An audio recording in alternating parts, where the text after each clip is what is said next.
Mwahahaha. It is Friday the 13th of October. It's a very special occasion, and we have some Nightsisters with Mother Talzin.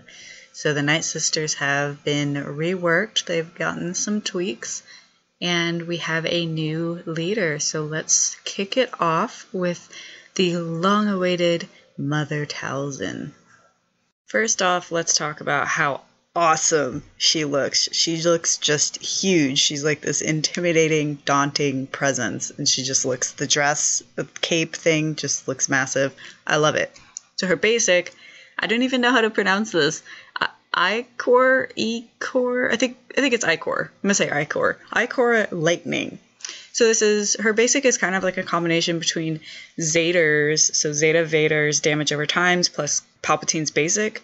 So she's inflicting this new debuff called Plague, which will eat away at their health, and it can stack, and it can't be dispelled. And it's kind of like Palpatine's basic, because after she attacks and piles that Plague, she will do damage to everyone else that has that debuff. And the nice thing about that damage is it can't be countered. So when you're fighting something like a Luke team that we see everywhere, she's not going to be essentially committing suicide by damaging everyone. Okay, this has to be one of, if not the coolest animation in the game. Look at this! She's hovering in this green sphere and then plaguing everyone. I'm so happy just watching this. It's awesome. So this is her first special, and she's just spreading out the plague. So it's, again, kind of similar to Palpatine spreading out that debuff. The thing that I immediately thought is AoE is a very bad idea when you're fighting Luke, and you don't really have a way to stealth her to protect her, and Luke is everywhere in arena. So that's my initial, like, uh-oh. The other thing to notice is it's putting on Plague for 3 turns, and you will probably be stacking the Plague with her basic, and you'll see some of her other mechanics will stack the Plague, but this ability has a 4-turn cooldown, so it's 1 turn more than you would need to kind of constantly refresh it. Speaking of cool animations, it just doesn't stop. Another one that's just so fun to watch, and this is calling all of the Nightsisters to assist, which also looks very cool, except it kind of looks lonely for the Acolyte just hanging back there shooting her arrow. But the nice thing about this is a lot of times when we get these call everyone to assist, we have some damage reduction, or even calling one person to assist, sometimes there's a damage reduction. We don't have that here.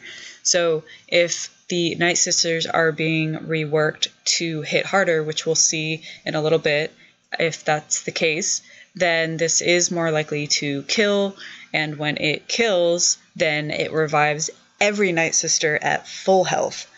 This is kind of an interesting balance game, because the more likely you are to kill someone, that means that you're doing more damage, so you have more Nightsisters assisting.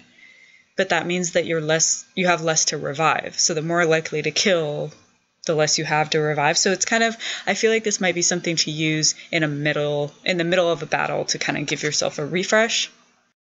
Up until now, the go-to leader for Nightsisters was Ventress, unless you were an early game player and you were using Padawan Ahsoka, like we all pretty much did. And what her leader ability it's doing is a lot of different things. It gives some potency, which is going to kind of turn this into a little bit more of a stun city. If you're using Ventress and Daka, you're going to start getting a lot more stuns out of them. It's also granting Nightsisters the ability to inflict Plague on a special, so lots and lots of Plague being laid down here.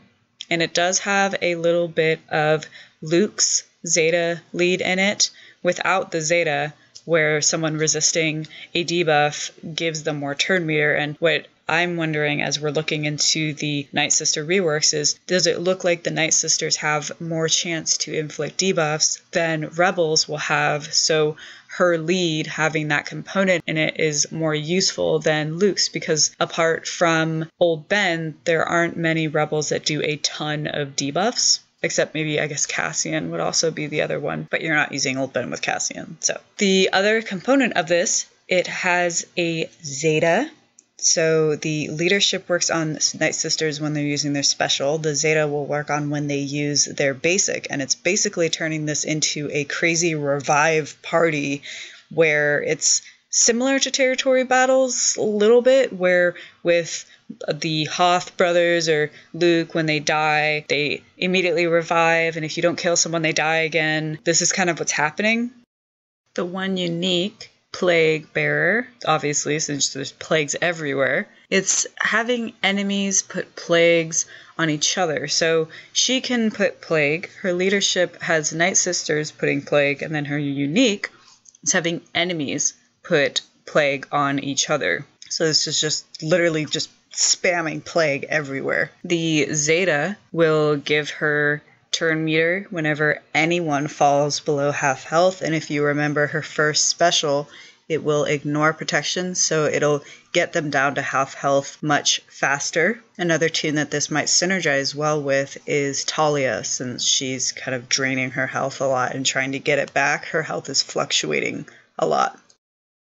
After seeing this kit and seeing the animations, seeing how she looks in the game, I was really excited for Talzin. She looked like a lot of fun to use and something that was really going to buff up the Nightsisters, but it kind of depends on how the Nightsisters are going to be changed. So really quickly, I'll just kind of blow through the main components of how the Nightsisters have been tweaked.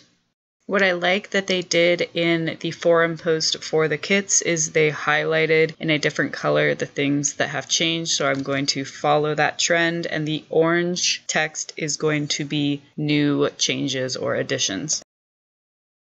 Kicking it off with Old Daka. She's my girl. I get nicknamed Old Daka because I've been playing this game longer than pretty much everyone. So what they've done to Old Daka is she got a little bit of bump for her stun, which is nice.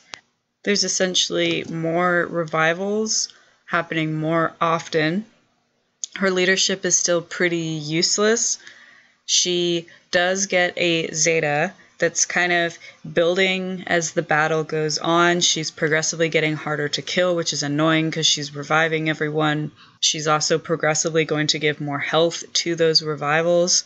The kind of downside to this is there isn't a tank for Nightsisters, so there's nothing to really protect her. However, we do now have, with Mother Talzin, another way to revive, so now Old Daka could possibly be revived. And all of these things that are stacking, and we'll see this as a common thing, they are stacking until the end of the battle. So I believe, since we do have characters in the game that, I think Ezra is this way, the stacking is reset when they are killed. It sounds like, since it's saying until the end of the battle, end of the encounter, that these will keep stacking even if they die and are revived.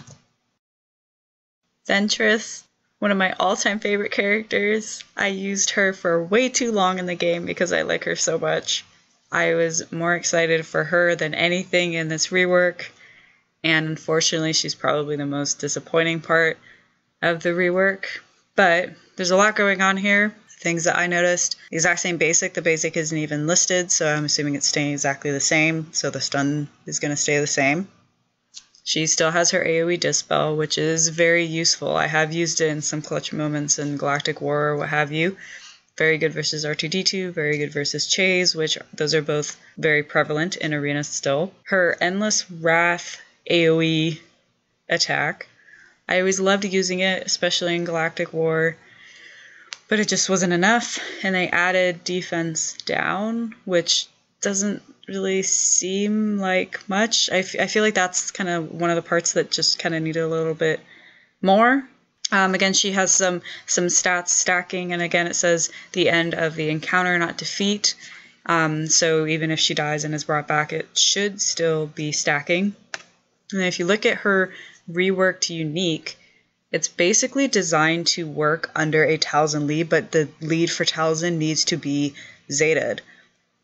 So what's happening is whenever someone is defeated, it can be an enemy, but I feel like this is kind of designed to work with allies, as you're going to have a lot of Nightsisters dying and being brought back and dying and brought back. And that's where the Zeta Talzin, when you Zeta it, when a Nightsister uses a basic, it has a chance to bring back the Nightsisters.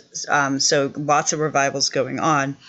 So that's where it's going to really pump her up and maybe make her hit hard. I think that's the intention. With this, I'm not really seeing how it's going to work. I feel like I need to get my hands on this. I'm not super excited about it when I see it. A lot because of her AoE. I just really wanted more from it.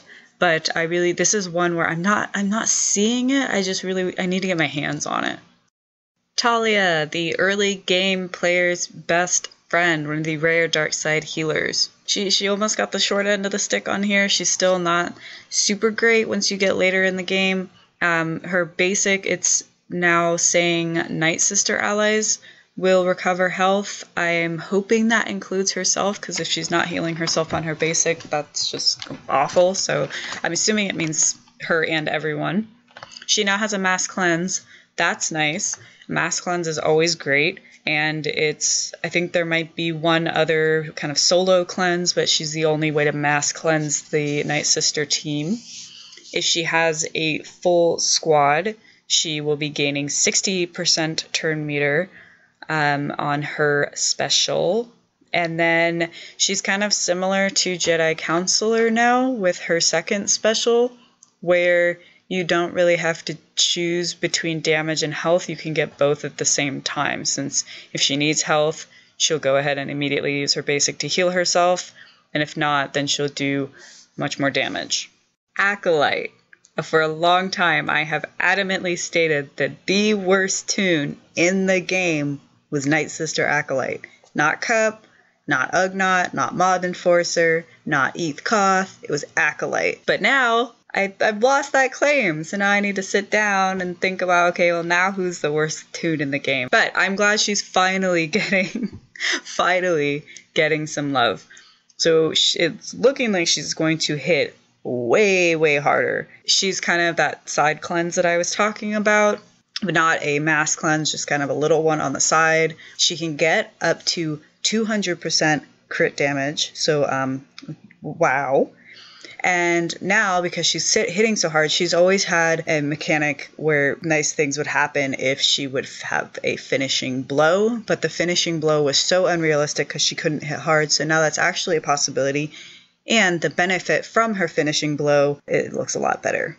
Last but not least, Initiate. Believe it or not, she used to be one of the most powerful tunes in the game. She's going to be applying a lot of damage over times, which is an interesting combination with all the plague going around. She now has a chance to give everyone critical chance, which is going to make her pair very well with Nightsister Acolyte. We just saw how high her crit damage can get, so having that crit chance up will be very nice. Buff immunity is an okay debuff. It's good against some tanks, but I just want to give a reminder that it's not a good debuff for Kenobi. And Kenobi isn't as dominant as he was, but he's still very prominent in at least Arena and Galactic War. So buff immunity just doesn't really work on him. Her Zeta is kind of strange. It seems more like an Omega. It doesn't really seem deserving of a Zeta spot to me just to get a full counter chance. And there we have it.